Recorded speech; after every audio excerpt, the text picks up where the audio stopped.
here we are then at home, base camp as it is.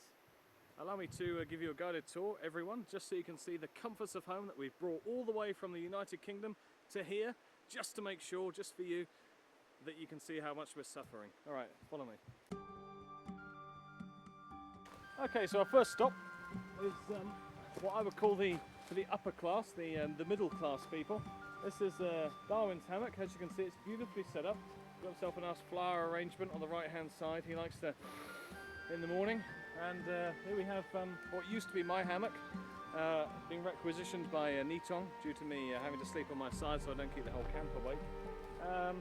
Nitong's hammock is a reflection of his personality, as in it looks uncomfortable, it doesn't alter its position, but my God, you wouldn't want to get into it and bump into it in the night. Okay, so that's where they are, and now we're going to move down to the lower middle class. Careful. Foreigners are out. Okay, so here we go. So our first stop on Hammock Trail is Ken Gaughan's hammock. As you can see, Ken Gaughan has a lovely arrangement where he's pioneered and taken my bungees, and you can see he's making full use of them as a washing line. 2 pairs of socks. I mean, that's ergonomic use of space. Hey Ken. Yo, what's up? Writing in the whole going well? I'm just writing lots of nasty things about you in my journal. Giving Anne Frank a run for her money, huh? Okay, so as you can see, Ken's opted for the space blanket to keep himself warm at night. Let me just move that out of the way for you. Space blanket to keep himself warm at night. That's because the Delta Airlines blanket he brought with him, or rather I brought with me, because he was too scared to take it, he left in Cusco. Way to go, Ken. Okay, we'll follow it around. As you can see, everything falls. Careful. These ants we've got down here, they run throughout our camp. You can see there's thousands of them. They stretch in every direction. I mean, look, for goodness sake. Now, Darwin says they don't bite, but after my experiences last night, I beg to differ. My bum would certainly beg to differ. Who knows? Don't worry, man, it's okay. Alright, so next stop on the Hammock Trail is our very own Lewis's. Now, Lewis has opted for the laid-back approach. This is a reflection of his lifestyle. As you can see, this isn't quite as tight as it could be. That's mainly because he likes to relax in the evening. You know, it is very nice for him. But I don't mind that because it keeps my little dog kennel, more of that later, a bit drier, keeps my feet dry.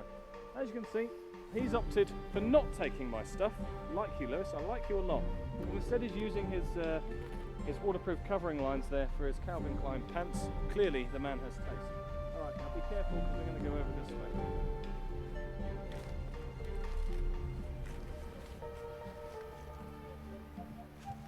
Now, I'm just distracting you here for a minute. If you look over to the right, you'll see like a huge bank. Now, our plan in the long term is to knock that through and have one great big social area, maybe a pool table, an open plan kitchen, a range master, an Arga. We all know how much I like Argas. And then we arrive into what is basically my dog kennel. Now, we have a nice area for talking. Very important that you talc in the evening when you get into your bed. Make sure all your bits and pieces are nice and talked up.